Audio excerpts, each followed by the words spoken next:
On this episode of Theme Park Sandbox, backed by popular demand, we're going to talk about the design details, hidden gems, and secrets found in the North American Universal Parks. Coming up right after this.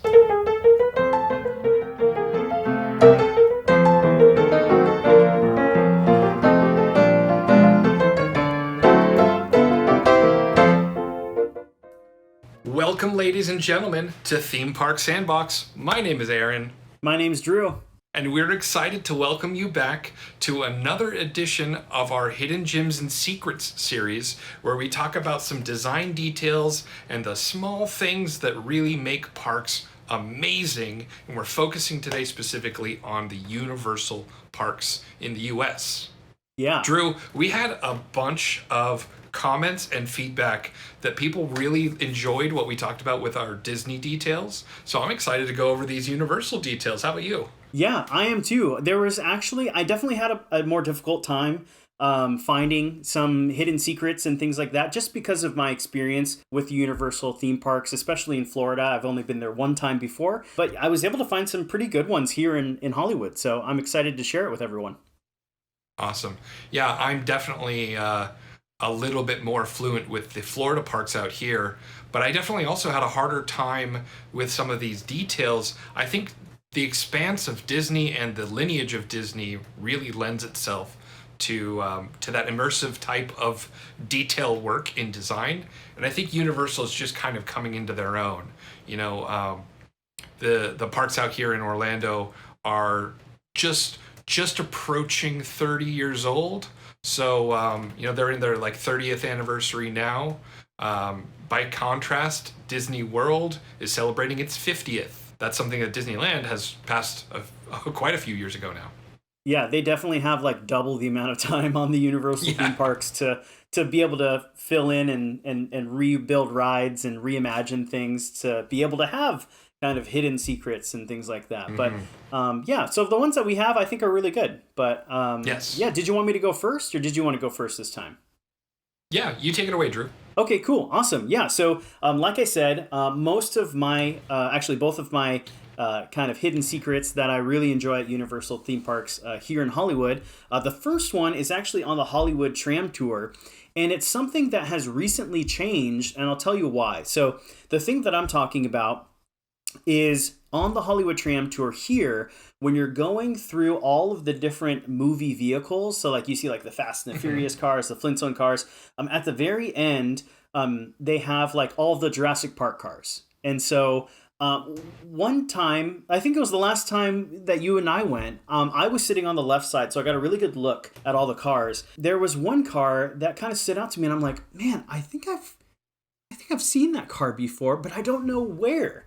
And what it is it's an upside down, turned, and smashed Ford Explorer. So kind of like the ride vehicles from Jurassic Park. And it dawned on me that the reason why it's there is because they were working on the refresh, the Jurassic World refresh for Jurassic Park. So that vehicle is actually the car that used to slide down the hill and hang over your boat just before the lift hill. Yeah. So I think that's one of those really cool things that they can add to the tram tour. So I kind of want to say this is the first one at Universal Studios that isn't really a movie car that was used in a film, but it was actually a vehicle that was used specifically for the park and now lives with those movie vehicles. So I thought that was really cool. That was definitely one of my favorite sequences in the ride that they do, one of the effects.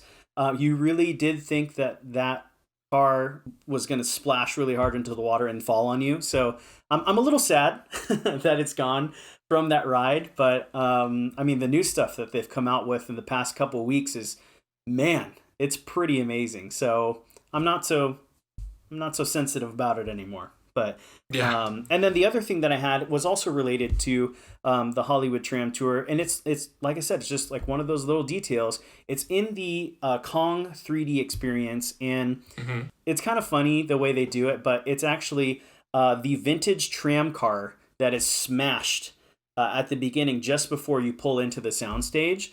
And then they kind of, take it one step further, and they bring you into that story by one of the T-Rexes pulling some of the back carts during the sequence. I think that's just like super cool. It really literally brings you into the story that they're trying to tell. So yeah, those are my two for the Hollywood Tram Tour.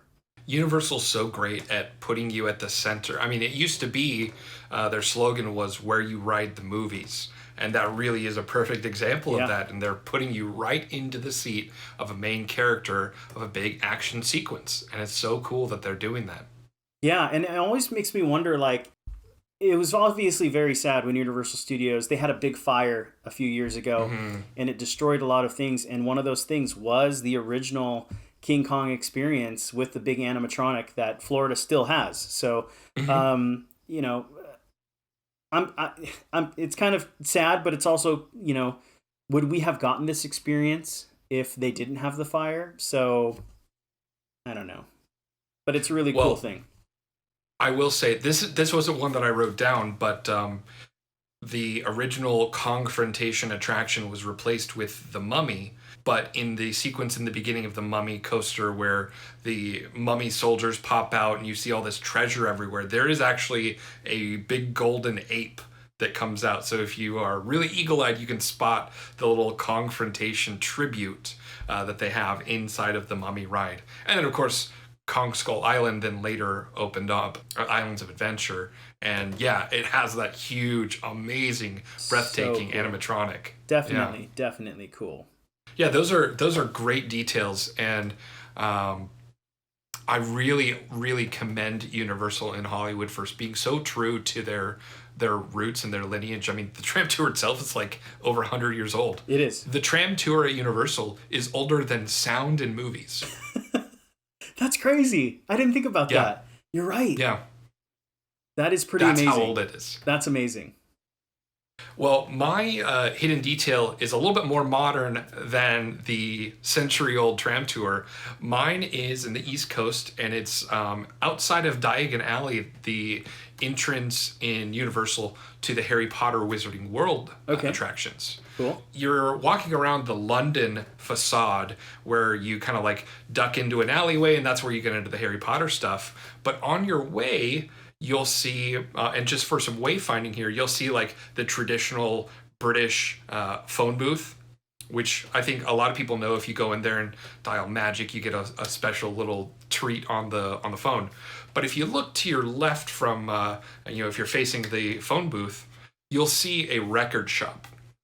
And longtime fans of Universal know that the Harry Potter attractions took place of Jaws, and Jaws was so beloved. So they actually have some little Easter eggs in the album artwork in the record shop.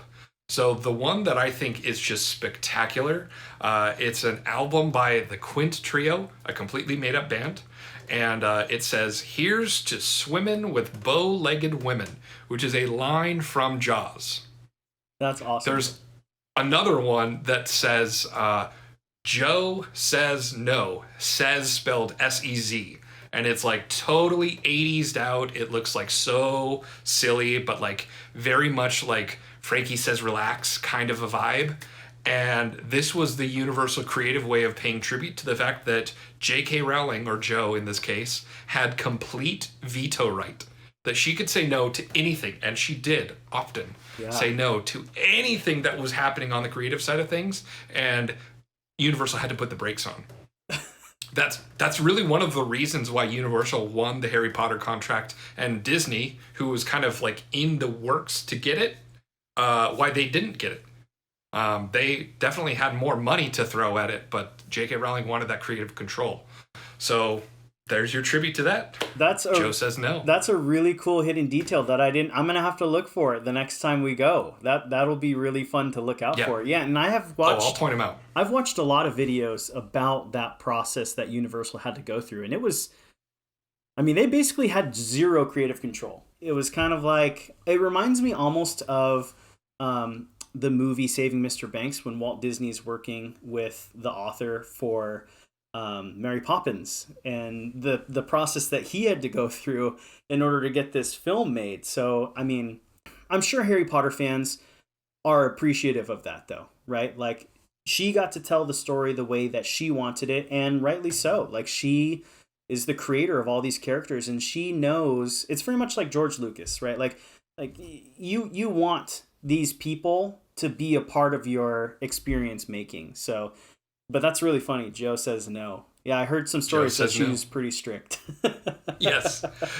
And just one other small thing inside of the Harry Potter attractions, they actually built the Three Broomsticks restaurant, which is a great restaurant, but a lot of people don't realize that was built before it was ever shown on screen. So the interior was built originally by Universal Creative and not by Warner Brothers. So when Warner Brothers went to actually shoot those scenes in the movie where they're in the interior of the Three Broomsticks restaurant, they referenced Universal's theme park content to make sure that there was like consistency between the designs. Wow, that's really cool. I didn't know that. That's very interesting. So there's obviously consistency. It works, but that's because Warner Brothers actually paid respect to the Universal theme park team in their interior design and decorating that fit in with the rest of the Potter world that we had already seen in the films. Wow, they're kind of notorious for doing that, right? Because like the first thing that comes to mind for me, it's a little off topic, but is the Jurassic Park ride, the River Adventure, right? Like that was being made before the movie even came out. It's true. And not only that, it was like, I think it still might be the most expensive ride ever made at like $110 million or something like that. Like, pretty big gamble. They like to do that. But I think that's cool. Yeah. And it's clearly it's worked out for them a couple times, at least that we know of. So, wow, really cool.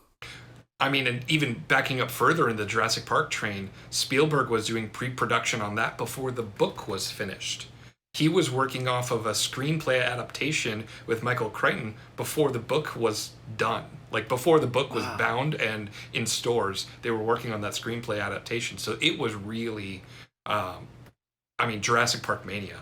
It was really like this huge snowball effect. Yeah. And still reverberating today. Yeah, is that the book behind you, by the way? I do have a couple of things here. I mean, I'm wearing the shirt, so... This is my special guest pass to the 25th anniversary celebration that they did at Universal. Awesome. That was in Hollywood, right? That was in Hollywood, yes. That's right. Awesome. Cool. Well, really good details. I'll go into my second one for Universal Studios. And this one is something that I don't really see other theme parks doing, specifically Disney, at least I can't think off the top of my head, but making references to the rides that used to be in a specific location. So kind of the same thing that you just said with like the Harry Potter taking over Jaws and that area. So Universal, once again, really good at doing it. The ones that I wrote down, though, are here in Hollywood, and specifically in pre-show queues. They're really good at adding in like characters from older rides into the pre-show queues. And the ones that come to mind for me are Doc Brown is in the Simpsons pre-show queue, which I think is really great because the Simpsons ride used to be the Back to the Future ride when you'd ride in the DeLorean. So he's actually in the pre-show queue.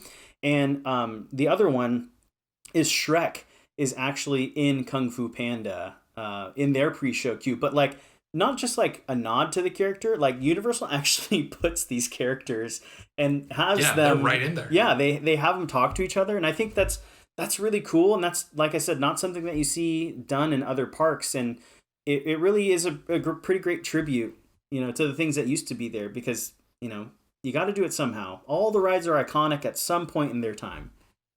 Absolutely. Yeah.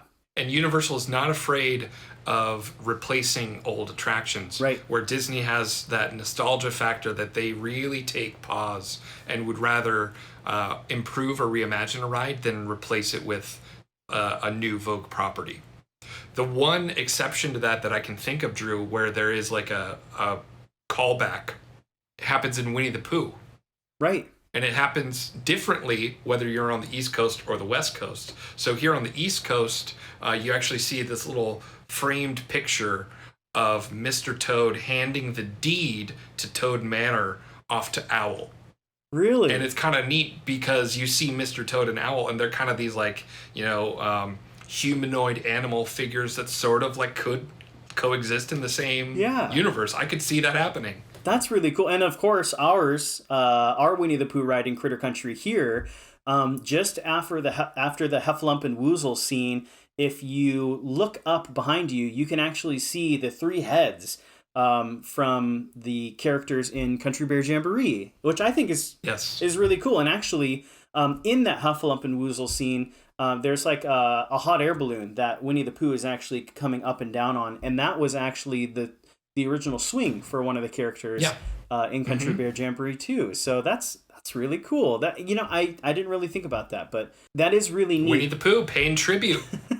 Yeah, of all the rides paying tribute, it's Winnie the Pooh. But yeah, awesome. Did you have any other any honorable mentions or anything? I do have one more. I have one more detail that I just love to share with people when we walk by it. Okay. And then I do have one honorable mention. Okay. The detail that I love in one of the main big courtyard areas of Universal, you'll see this big statue of Lew Wasserman, who was basically a movie executive and the first president of Universal Studios. Worked at MCA, did a whole bunch of stuff. Was just like a big deal to the movie industry, instrumental in Universal's success. And so there's this giant, just awesome looking statue of him. Okay. And you look more carefully and you will soon realize that, yes, it's his head, but the body from the neck down is Abraham Lincoln. Really? So they made, so I am told by those who I assume are in the know, they work for the parks. Lew was not satisfied with his roundness in his physique in the original version from the neck down. And so the Universal team went with something a little bit more flattering, and that happened to just be a little bit more presidential, and so they went with the guy on the back of the penny. Or on the front of the penny. That's hilarious. Really? Yeah.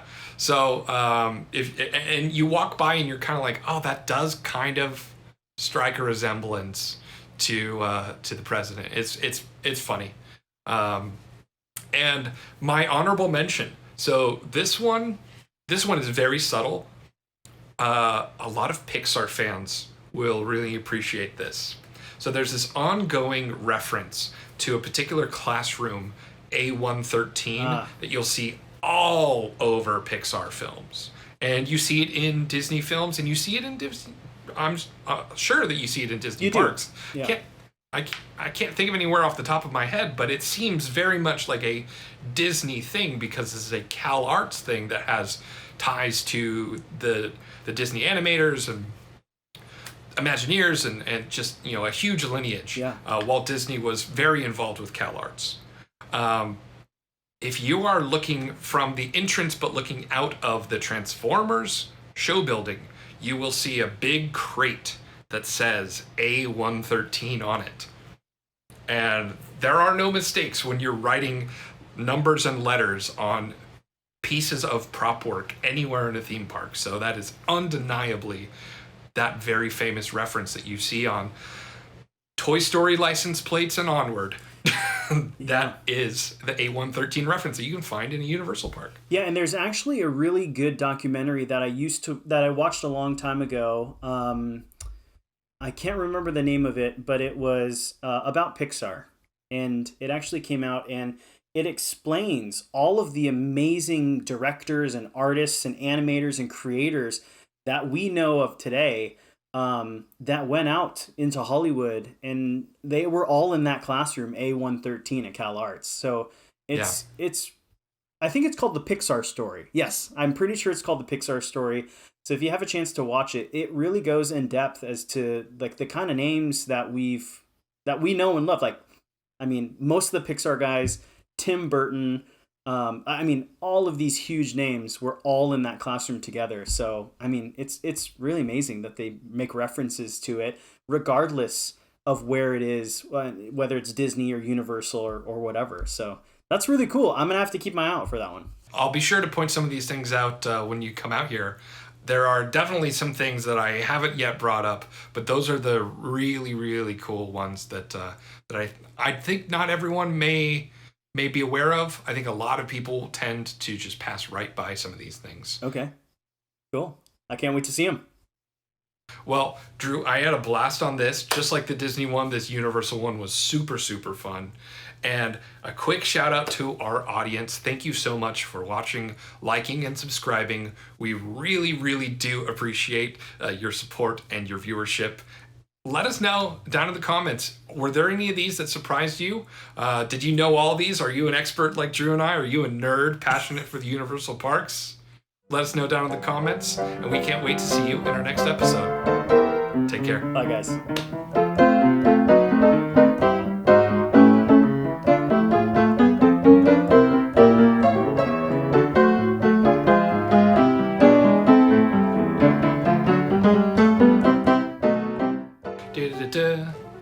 Ba-da-da-ba-da-ba-wap.